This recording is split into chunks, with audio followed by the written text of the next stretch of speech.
पीछे से हमला किया, कमजोर करने के लिए उन्होंने एक चीज जो वो छीन सकते थे वो छीन ली, और वो है असिस्टेंट प्रोफेसर की नौकरी। तो वो छीन ली उन्होंने। बहुत दिन से वो चाहते थे कि इस नौकरी को छीन ले। मैंने अपने को मानसिक रूप से, मनोवैज्ञानिक रूप से इस बात के लिए तैयार किया था कि जिस रास्ते को हमने चुना है इसमें ऐसे भी दिन आ सकते हैं।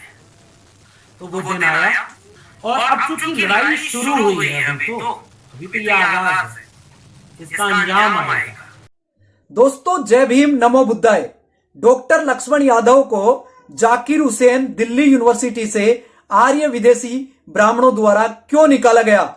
अगर आप मुझे फेसबुक पेज पर देख रहे हैं, यानी कि बाबा साहब का जो सपना था पाखंड मुक्त प्रबुद्ध भारत का, तो आप मुझे फेसबुक पेज जो कि पाखंड मुक्त प्रबुद्ध भारत को अभी आप फॉलो करें। अगर आप यूट्यूब पर मुझे देख रहे हैं तो लकी कोहिनूर यूट्यूब चैनल को सब्सक्राइब करें, और अगर आप मुझे इंस्टाग्राम पर देख रहे हैं तो दोस्तों लकी कोहिनूर यूट्यूबर को फॉलो करें।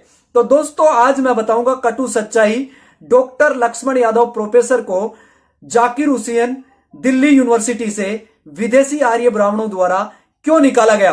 क्योंकि हमेशा से जो कि आपने देखा होगा सच्ची रामायण जो कि रामास्वामी पेरियार के द्वारा लिखित है, और जो ललाई सिंह यादव ने सुप्रीम कोर्ट से केस लड़कर और इसको विजय हासिल की है कि राम नाम का व्यक्ति काल्पनिक है और ये झूठी रामायण है। अगर सच्ची रामायण देखना है तो आप ललाई सिंह यादव द्वारा जो केस लड़कर आए और जो इसको लिखा रामास्वामी पेरियार ने, तो ऐसे ही जो अनगिनत जो सच्ची चीजें हैं जो पाखंड की पोल खोलती हैं, ब्राह्मणवादियों का जो धर्म का धंधा है वो कहीं न कहीं हिलने लगा। तो लक्ष्मण यादव हमेशा से बोलने वाले, बेबाक और तर्कसंगत वैज्ञानिक दृष्टिकोण के आधार पर बात करने वाले, लॉजिकल तरीके से बात करने वाले, समाज को जगाने वाले और मानव सभ्यता में एक वैज्ञानिक दृष्टिकोण की सोच को, नई सोच को उजागर करने वाले ऐसे लक्ष्मण यादव को आखिर दिल्ली यूनिवर्सिटी से यानी जाकिर हुसैन दिल्ली यूनिवर्सिटी से क्यों निकाला गया? इसके पीछे की सच्चाई यही है कि कहीं न कहीं जो ब्राह्मणों ने जो वर्ण व्यवस्था बनाई, सबसे ऊपर ब्राह्मण, फिर क्षत्रिय, फिर वैश्य और फिर शूद्र। तो जैसे वर्ण व्यवस्था के अंदर सबसे ऊपर ब्राह्मण है, जो विदेशी ब्राह्मण है, उसके बाद में क्षत्रिय है, यह भी वर्ण है, और इसके बाद में वैश्य है, यह भी वर्ण है। लेकिन जो शूद्र वर्ण है, उस शूद्र वर्ण को जातियों में 7653 जातियों में बांटा गया। लेकिन बाबा साहब ने कॉन्स्टिट्यूशन में इनको, जो भारत के मूल निवासियों को, SC ST OBC के अंदर कैटेगराइज किया। तो ये जो ब्राह्मण जो वर्ण है, इन्होंने SC ST OBC में ही नहीं बांटा, ब्राह्मणों ने जो शूद्र वर्ण है उसको 7653 जातियों में बांट दिया, ताकि अहिर गुजर से ऊपर, फिर जाट से ऊपर, और इस तरीके से अनेक कास्ट हैं जो कि SC ST OBC है। तो इनको जातियों में बांटकर ये 80% लोग जातियों में बट गए, जो अपनी जातीय जनगणना न होने के कारण से जिनकी जितनी संख्या भारी उसकी उतनी हिस्सेदारी 3%, 3.5% ब्राह्मणों का 50% से 80% जो सत्ता है उसके ऊपर कब्जा कर रखा है। मीडिया से लेकर आप जुडिशरी से लेकर न्यायपालिका से लेके आप हर एक जो गवर्नमेंट संस्थाएं हैं उनके ऊपर यही आपको देखने को मिल जाएंगे।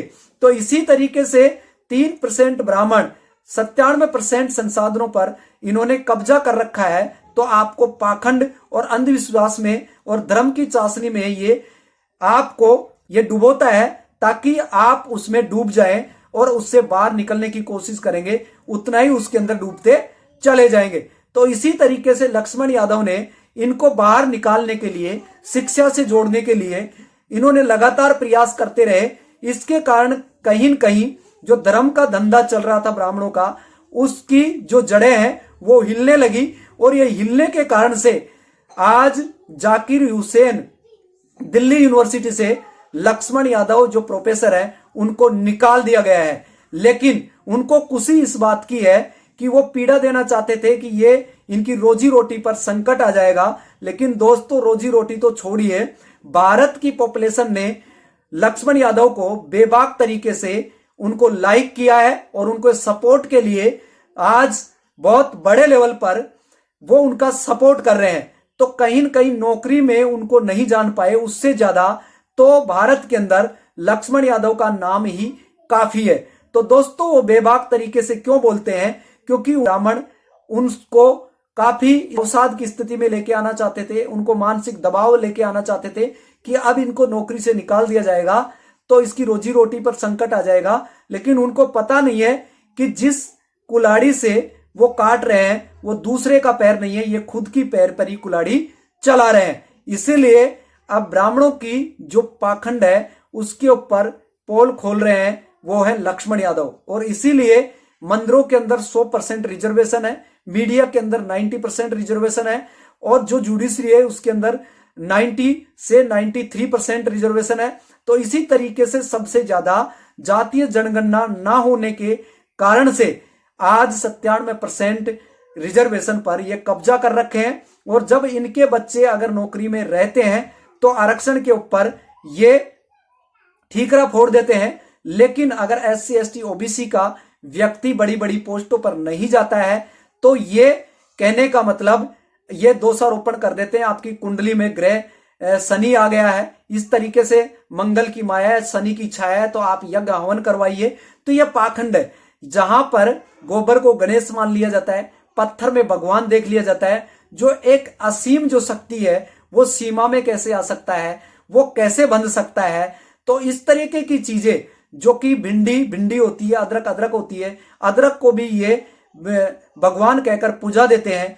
कभी ये मूसी को पूजवा देते हैं तो कभी ये कुतिया रानी को पूजवा देते हैं, न जाने ये किस किस को पूजवा देते हैं। तो इसी तरीके से बाबा साहब ने कहा है कि शिक्षा वह शेरनी का दूध है, जो इसे पिएगा वही दाढ़ेगा। इसका मतलब शिक्षा से जुड़ने की बात है, ना कि किसी पत्थर की मूर्ति के आगे हाथ जोड़ने की बात है। बस बात है विचारवाद की।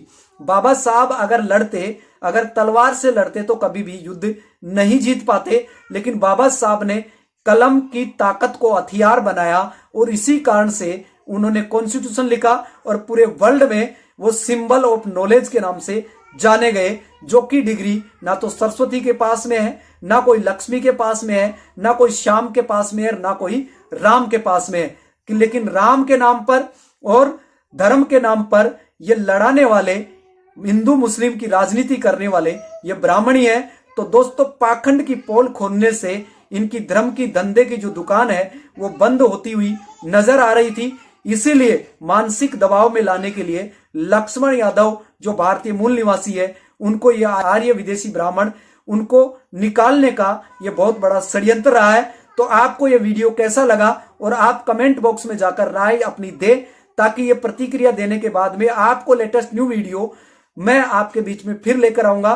तो thank you so much. Okay bye, जय भीम, नमो बुद्धाय, धन्यवाद, शुक्रिया।